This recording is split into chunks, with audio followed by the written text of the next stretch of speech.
Hey, you guys, you're going to want to listen all the way through this episode because we are going to a most unlikely source of inspiration for band drama and how to get things back on the rails. You're also going to find out what Sharon aspired to accomplish better in the 90s. It's very stimulating. We'll just put it that way. It's such a contrast with Kelly's pick, but whatever. Enjoy the show, everyone.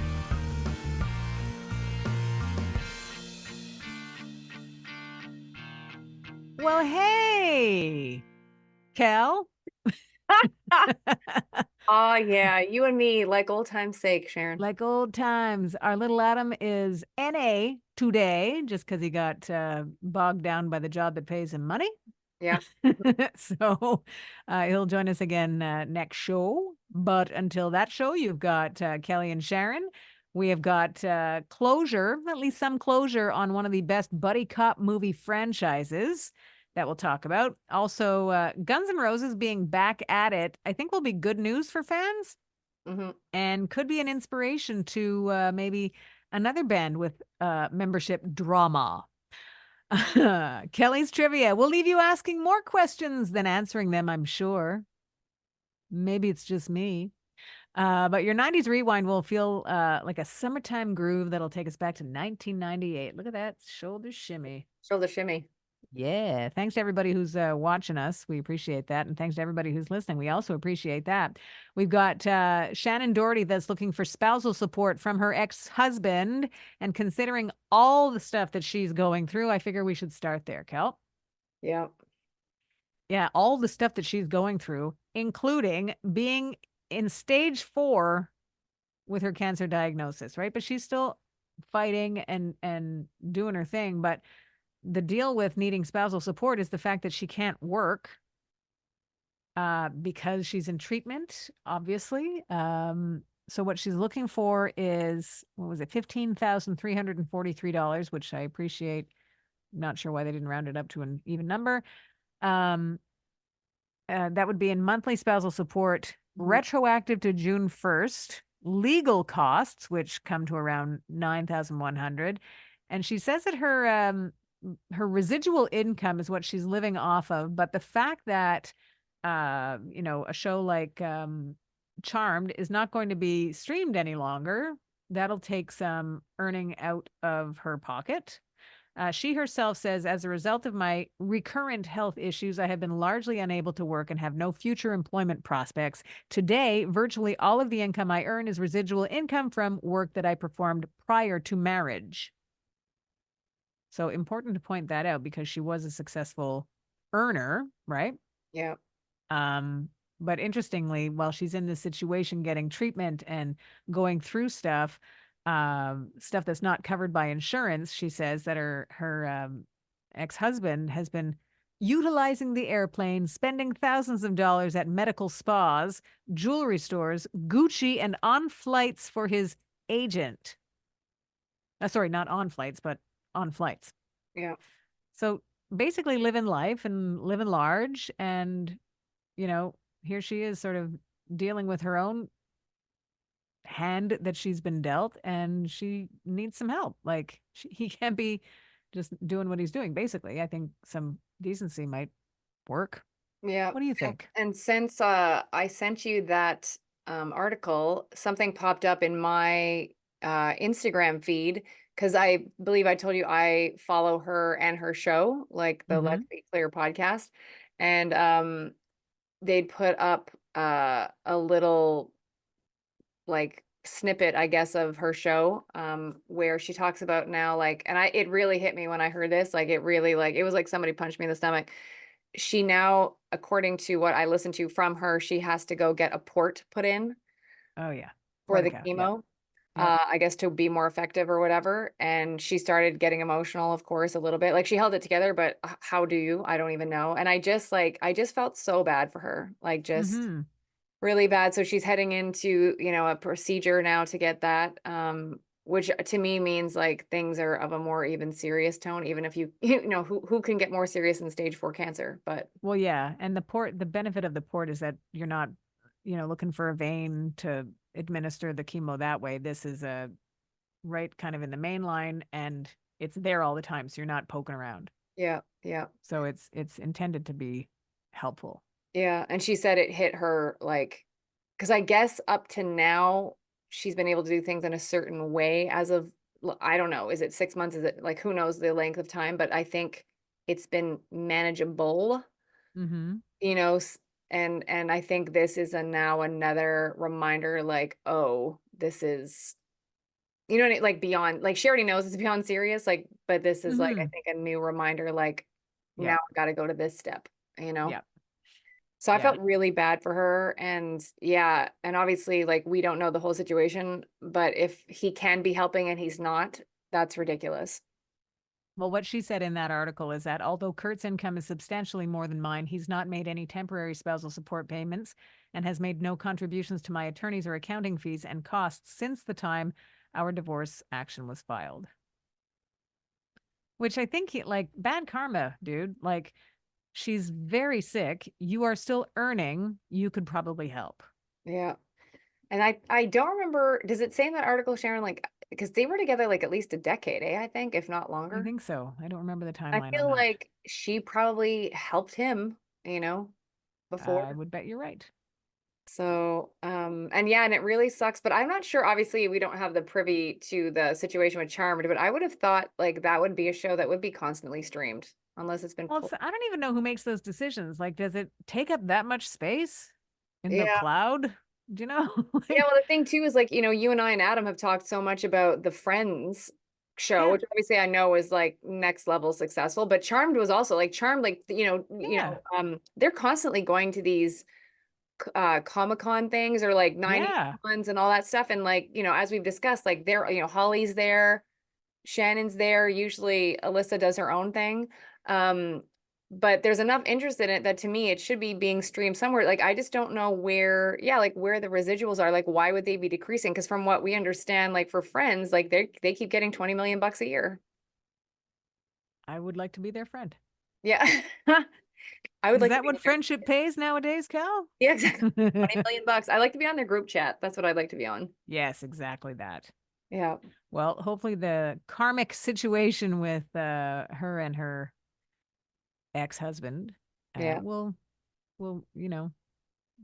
flatten out. Like good out gets good back. Simple equation. Yep. Yep. Yep. Well, there's problem number one solved. Cal, uh, you're going to throw two more at us. Let us do some trivia. Fingers crossed for you, Sharon. Pew, pew, ping I'm pong. gonna tell Adam this is where he needs to insert Insert bing bong here. yeah, exactly. That doesn't sound rude at all. Not at all. I think we're gonna start with one where do you want to start with one where I know you're gonna get it right away? I just You want want, to, you want that to be the second one? um, now the pressure's on if I pick the wrong one. You follow your heart, Kel. Okay. I'll start with the more serious one then. So this is news and politics as to why I said it was more serious. Oh, Um, yeah. who coined the term Rainbow Nation in the 90's to describe South Africa's diversity? Wow. Yep. If there's one name you would probably know, it would be this person in South Africa. Well, there's two, but Um, and not the first one you would think. so I would think to say Mandela, and you're Yeah, saying it's not that. yeah. Desmond Tutu. Yes! Yes. Good job, Sharon. You and I should play that, what is that, secret password game? Like we'd win. Yeah. Not the one you think. Okay. Desmond Tutu. We should get on a game show. We should win money. Oh yeah. Sign me up, man. What was crazy is I feel like I've probably told you this. My friend, because it was just our, as we've discussed a few weeks back, it was our 30th high school reunion. Or, Yes. and just the whole, theme of it was going on. And so I've been reminiscing a little bit because it's that. And I just remembered recently that my friend Andrea Cornell, who I used to call Cornell, I still call her that. I never call her Andrea. Her high school write up in the yearbook, when it's like Yeah. ambition, blah, blah, blah. So her ambition, and to me, it's still the best one of ever, to spin the big wheel on The Price is Right. Ooh, I really want to try that too. Yeah. Because I'm always thinking like, how heavy does it feel? Yeah. I love it. Yeah, I'm I, down. and I want to, and I have the competitive thing of like, I think I can get it to land where it needs to. Yeah. I also think there's somebody slowing it down Yeah, behind. This Please. is Sharon's skepticalness. So now Uh-huh. you've got question number one. So if you don't get two, I'm worried for you. Uh-oh. But you're gonna get it. The jiggy dance routine became popular in the music for which Will Smith song? Would it be getting jiggy with it? Correct, Sharon. Yeah. Wow, that was like the the easiest question you've ever asked. I know they really blew Period. it on that question because they should have used another. They could have even just said the dance routine became popular, you know. But the fact that they said jiggy, That gave it away. But maybe the loophole would be if I said getting jiggy with it, you'd have been yeah, like, no, with it. Bad grammar, please. yeah, that'll certainly date you, eh? If like I used to say that on the radio, you know. I've ceased to stop, I've to stop saying that probably for the last like God, 20 decade. years, I hope. Yeah, I hope so. Because that was what 97? Yeah, 97. 97, 8? So yeah, maybe 98. Yeah. Yeah. Yeah. Bananas. Well, Anyways, good job, Sharon. 2 for 2. I think it's been a while since you've I'm done that. gonna make sure we let Adam know that Yeah. this happened. We uh should send that in our group chat. yeah, I wonder text him now. if anybody would want to be in our group chat. Maybe Shane, maybe Kentucky Shane would like to be in our Oh, group for chat. sure. Yeah. All right, we'll open it up. Yeah. Um What happened to our famous listener, Mia, who used to listen from Ontario? And where's Mia? who sent us those delicious treats, Butter remember? tarts. Yes. Yes. Which reminds me, Delicious. you owe me cookies. Anyways. Anyways, let's focus on the buddy cop movie that we want to talk about, Kelly. Okay, go, go. And when I make cookies, I'll make sure you get some. I How about appreciate that? it. It's just because they're very good. I know. I can only say that because I follow the recipe. So it's not like I made the recipe up. Yeah. Like I followed the rules, man, and got good results. Yeah. Yeah. Okay, No, now I'm hungry for cookies. yeah. How about the Lethal Weapon franchise of movies? The final installment looks like it's on the horizon. Mm-hmm.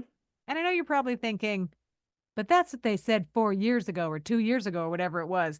Because Mel Gibson now is committed to finishing this film. He says he's going to direct it and do that in honor of the late Richard Donner, who directed the other four Lethal Weapon movies.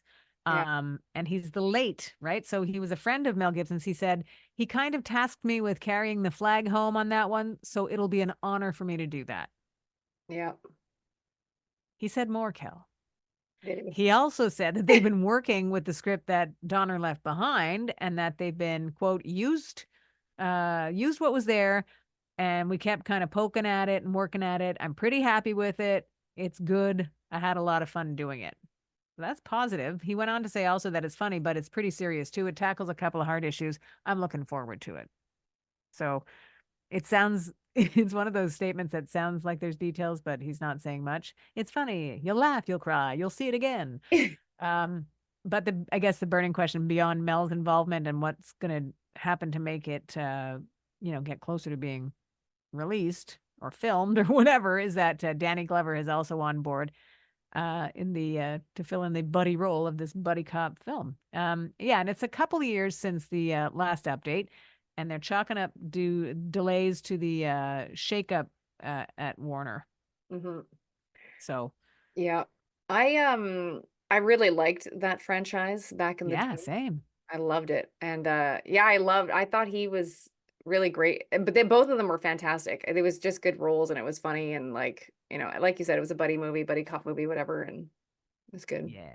It'll be interesting to see because Mel is doing this now, like the different, because obviously if it's a different director, there'll be some sort of a different tone, even though I'm sure he'll try to stay true to the Mm-hmm. franchise.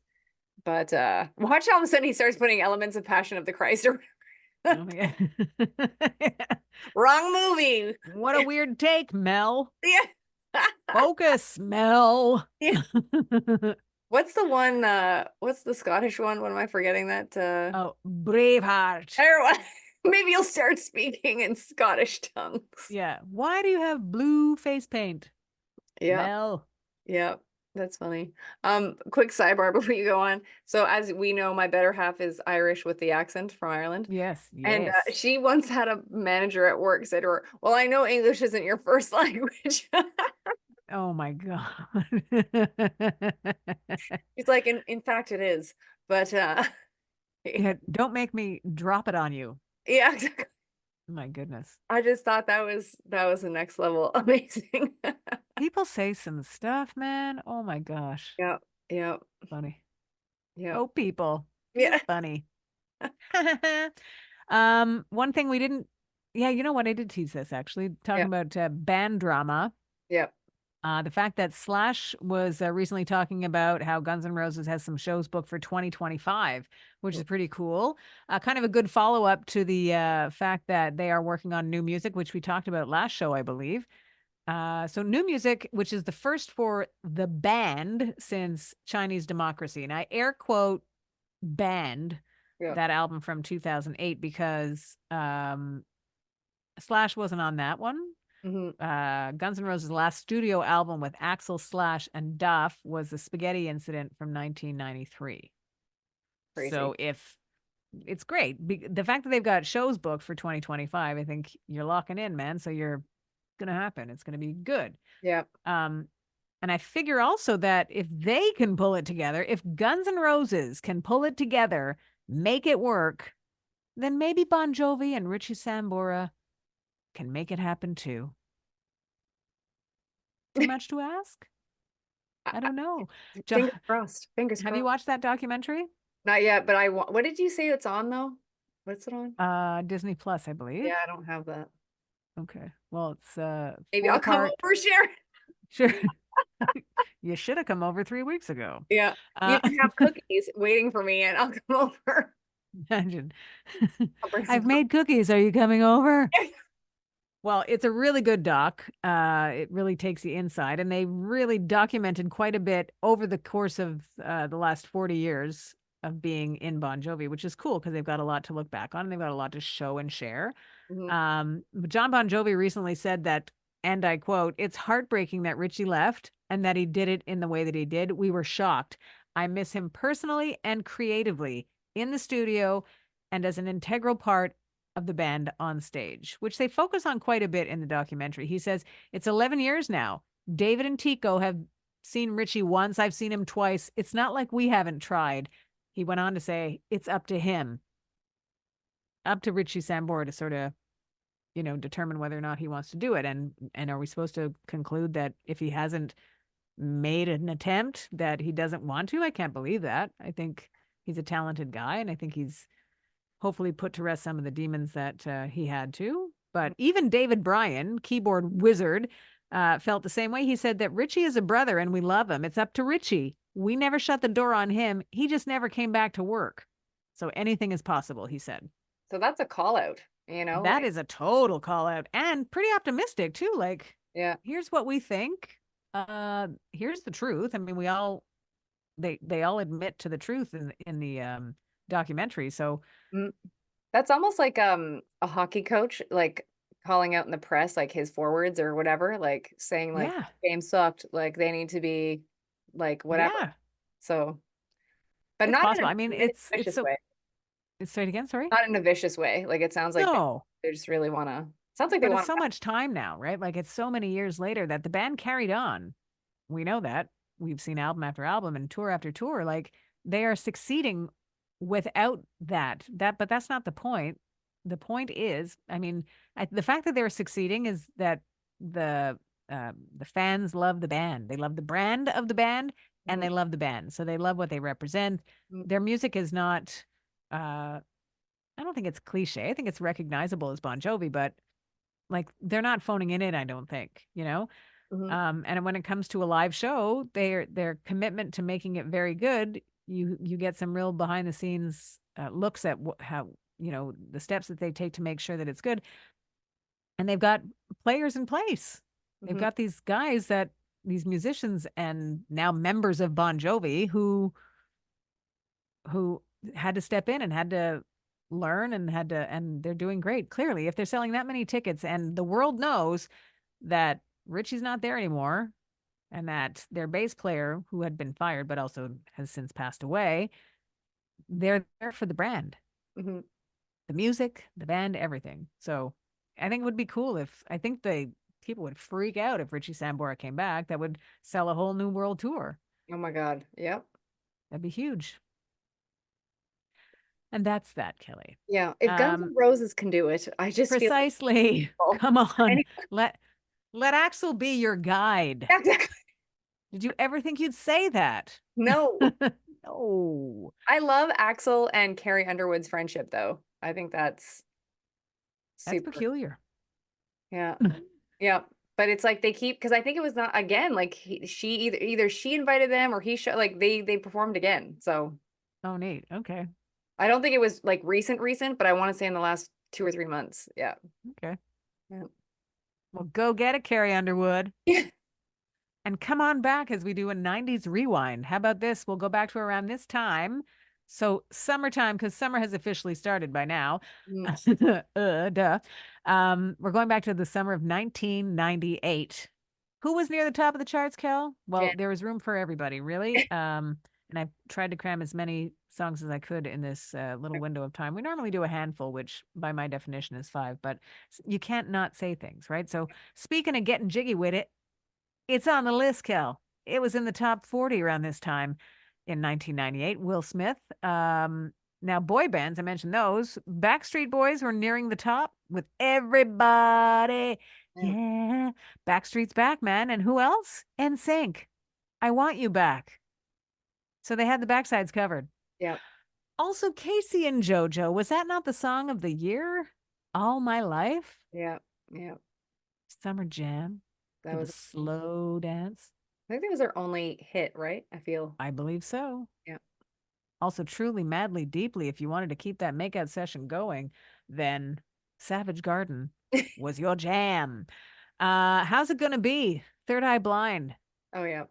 That album that gave us Semi Charmed Life and Jumper and How's It Gonna Be was huge for them. Mhm. And let's round it out with Positivity. Positively, no, no, no from Destiny's Child. See, I look at a list of top 40 around this time in 1998, and it's like I could keep going and going, but Hang on. that is your 90's rewind. Good job, Sharon.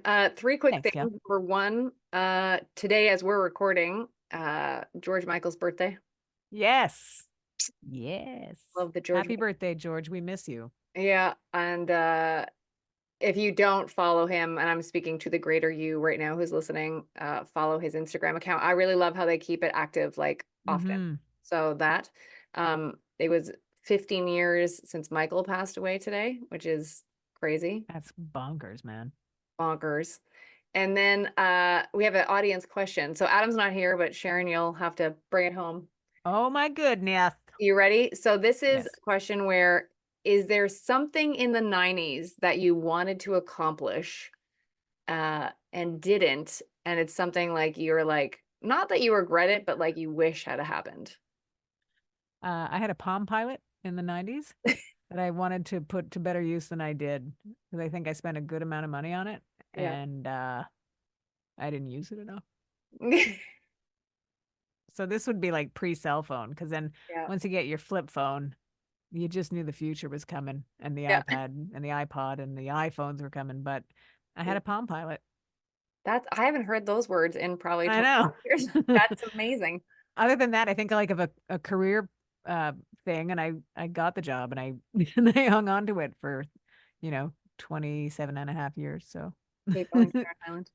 how about you? I really wish, and to this day I still wish it had happened, that I could have experienced what it was like to go on a Janet tour. Ooh, Because I like as a tried, I member think of the team? yeah, like I tried to get on as an audio intern. I really wish that had happened. That So would have been, oh my gosh, Kelly, if that had happened, we yeah. wouldn't be doing this, first of all, because your life would be completely different. But oh my goodness, I know that you had attempted another angle on Yeah. getting in the Janet camp, but this one I think makes way more sense. Like you should have got that. Yeah, I was very like sad it didn't work out, but anyways, but onwards and upwards. But yeah, because I just wish I could have experienced, like, especially like the Velvet Rope tour, because that one meant, like, I mean, they all mean so much to me, but that one was like really hit home, and I love all the dancers on that and just like what the whole thing was about and the album and all that. So I think to experience what that would have been pretty nice. Yeah. So Wow. So it's like we were living parallel lives. You wanted that, and I just wanted to put my Palm Pilot to better use. this is why we're like this, Sherry. Fantastic. That's an indication of the difference of our ages in that decade. Yeah. I was trying to adult better, Yeah. and you were trying to like live a dream. Yeah. I gotta reassess my choices, Yeah. Kel. I'll do that before the next show. Very good. That's enough out of us. Yep. Well, yes. Thank you very much. We miss Adam, but he'll be back for the next show. And until then, we appreciate you finding us wherever it is that you do. Thank you for doing that. And thank you for listening to 90s Now. Still happening.